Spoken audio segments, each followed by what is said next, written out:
Now, there's a lot to take away from the Lakers' first weekend of preseason games, but there's one move in particular that JJ Redick pulled off that we have not seen in years from the Los Angeles Lakers, and this move and this style of play could pay big dividends for one superstar player on the Los Angeles Lakers, none other than Anthony Davis.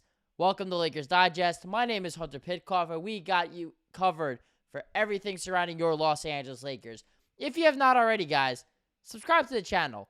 We have actual basketball now. It's preseason ball. The Lakers have their first regular season game on October 22nd, guys. That is less than 2 weeks away. So if you want to know everything you need to know leading up to the Los Angeles Lakers season, stop what you're doing right now and subscribe to the channel as we get into today's video, which is the craziness of the Lakers lineup plans revealed. And this is what JJ Redick had to say regarding his move of a rotation that included both Anthony Davis and Jaxson Hayes out there, the two big men for the Los Angeles Lakers, the two guys that occupy the 5 position at center, but were playing together. And he said that, and this is from Mike Trudell, Lakers reporter, that rotation-wise, JJ Redick noted that he really liked this switching group late in the first quarter versus Phoenix, with Davis at the 4 while still having size at the 5 with Jaxson Hayes. So they're essentially the only two 7-footers that the Lakers have. They do have Christian Koloko as well, but right now he is still rehabbing from his injury, and he had a lot of health concerns. So they're ramping him back up into shape.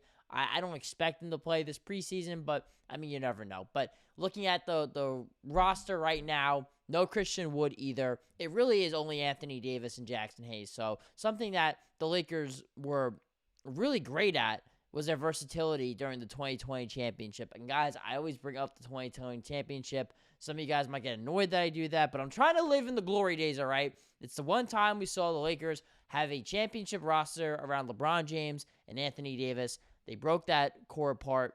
They're not going to get the same exact unit they once had, but they can try to take some bits and pieces from there and modernize it into 2024 basketball. And one thing that the Lakers had was versatility in the front court, more specifically with a game plan for Anthony Davis. So that does bring our next question here, guys. Would AD Jaxson Hayes front court actually work? I think in short spurts, it certainly can, because it allows AD to play hypothetically more off the ball as a 4-man. Offensively, he can play a little bit further from the basket. He shot 3 threes in that game against the Phoenix Suns, and perhaps if he was playing more of the 4, it'd force him to be more on the perimeter and therefore force Anthony Davis to really show more of his ball handling skills, his playmaking skills, which we have not really seen as much because he's been so dominant inside at the 5 position. And so Jaxson Hayes could potentially give him the versatility. Plus, when the Lakers are going up against either a super small team like Phoenix or a super big team like the Minnesota Timberwolves or the Denver Nuggets perhaps, they can match up with the physicality of those teams, or they can really impose their dominance with the Jaxson Hayes, Anthony Davis lineup. However, guys, I'm going to pump the brakes a little bit here because realistically, I actually don't think this works out very well. And here's why. Because even with a hypothetical Anthony Davis, Jaxson Hayes lineup, we've seen it before. Last year, Darvin Ham experimented with it a little bit. One, Anthony Davis ends up playing the 5 anyway, and Jaxson Hayes ends up being your 4-man who can't shoot the basketball. So, because Anthony Davis is still the more physically imposing big man, so he's going to end up being the 5 anyway. And on top of that, too, in a lineup like this, I don't actually think that JJ Redick wants to play Jaxson Hayes that many minutes, because Anthony Davis plays, 34 to 38 minutes a night, and Jaxson Hayes relieves him for the, let's do the math here, the 14 to 16 minutes. I'm fine with that for the time being. But you're telling me that Jaxson Hayes is going to play 20-plus minutes? That's not something I want to see. And I don't think it's something you guys want to see either, because that means less minutes for a guy like Rui Hachimura, less minutes for Max Christie, who everyone's begging for more minutes, less minutes for Dalton Connect, who people are begging to have play, right? You want to see your first-round rookie play. So, for me, I think depending on the matchup against the Phoenix Suns, I think it's interesting. It's something you could think about. Now, the Lakers didn't get that big man like a Jonas Valanciunas or anything like that in the offseason, and so perhaps, Jaxson Hayes by default has to be that guy. Christian Wood would make a little bit more sense. I just think, in theory, Jaxson Hayes at the 5 makes sense, but he's not really as physically opposing as Anthony Davis is, so he ends up just being your 4-man who can't shoot the basketball. But there is one point I do want to bring up, though, and something I saw that might be interesting for you Laker fans in our next topic here. Are there more moves on the way? Now, Rob Pelinka said before the season started, before training camp started, that the Lakers will not make any roster moves, most likely, until at least 30 games out. So that's about around December. That's when most teams can trade their players that they signed at free agency, and then everyone hypothetically is on the table. So in that sense, Jaxson Hayes, if they want to play 2 bigs, and we don't know the health status of Christian Wood yet as he's recovering from knee surgery, Jaxson Hayes has to be that big man next to Anthony Davis, unless Christian Koloko comes back and he's healthy. But one guy to maybe keep an eye on is none other than Walker Kessler from the Utah Jazz. And so there was a report out there, guys. I always get these freaking graphics wrong. Mark Stein, respected NBA reporter, said that before coming to terms on a blockbuster swap with Minnesota for Karl-Anthony Towns, talking about the Knicks here, just days before the start of training camp, New York made multiple trade runs at Utah's Walker Kessler to fill its well-chronicled void at center. League source says it is believed that the Utah Jazz wanted at least 2 future first-round picks for Kessler after the Knicks had exhausted much of their remaining cachet of draft picks in the trade with Brooklyn for Mikal Bridges. So that's a big bomb, right, on both sides. One, the Knicks were going after Walker Kessler. That move made a lot of sense for them. But the Utah Jazz asking price of 2 first-round picks is extremely rich for a guy who was all-NBA first-team rookie in 2023. Last season, though, really wasn't as good. And as, I accidentally spoiled it a little bit here, guys, is how good the Utah Jazz front court is, or I really should say how crowded it is, because they traded for John Collins, who is now starting over Walker Kessler. They have Lauri Markkanen in there, who's a 7-footer. Kyle Filipowski, they just drafted.